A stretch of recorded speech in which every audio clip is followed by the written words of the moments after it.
Hello, mutants. I'm Mutisha, the movie goddess, and you're watching Mutant TV. So you're sick of remakes, you're tired of point of view horror, you think mainstream horror is dead? Well, fear not, for this week on Indie Filmmaker Spotlight, we're going to give you the cure for exactly what ails you.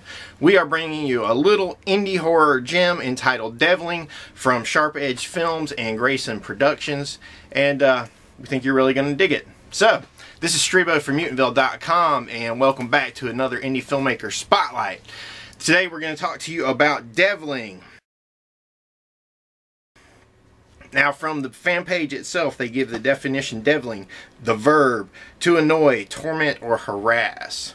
Something you want to keep in mind as we talk about this. Deviling essentially tells the story of Ronald and his attempt to reunite with his estranged girlfriend and the events that happened between the two of them. You know, obviously Deviling is a short film. I think the runtime was maybe 14 minutes. It moves at a good brisk pace, but it also it doesn't move too fast. It's essentially a dark character study in the vein of something like Henry Portrait of a Serial Killer or Katie Bird, Certifiable Crazy Person. I think that's the title of it.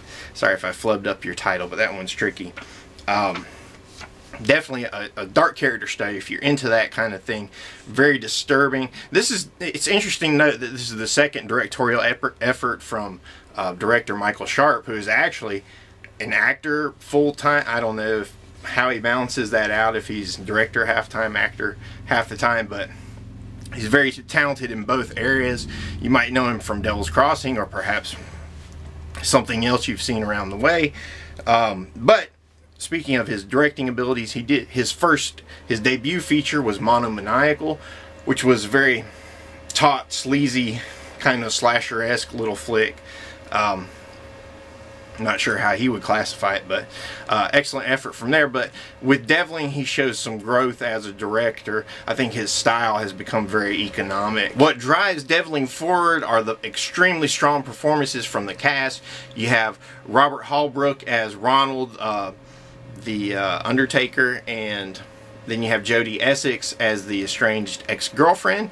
And of course, now I would be remiss if I didn't mention an amazing performance from Mr. Tommy Allen Taylor, who will go down as the most convincing corpse in indie horror. We might have a special MVP Playa award for him at the end of the year, so stay tuned, Mr. Taylor. You might get more news in your inbox before the horror calendar year 2011 is over.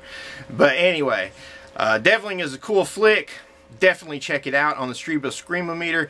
I give it an 8 out of 10 for indie horror ratings. 8 out of 10. It's a good, strong rating. It's got great performances, good effects, very creepy, atmospheric, chilling, disturbing. All the things you'd want to see from a good, dark, disturbing horror film. Deviling has that to offer. So, congrats to the cast and crew of Deviling: Michael Sharp, Robert Holbrook, Jodie Essex. You all made a great little piece of indie horror, and Mutantville.com is very happy to share that with all of you today on the Indie Filmmaker Spotlight. This is Strebo. For more information on Deviling, check out their official fan page. We'll put the info right down here. You can just hit the link, boom, pop over, like it, follow their adventures, and as always, we are on Mutantville.com. See you there. You're watching Mutant TV.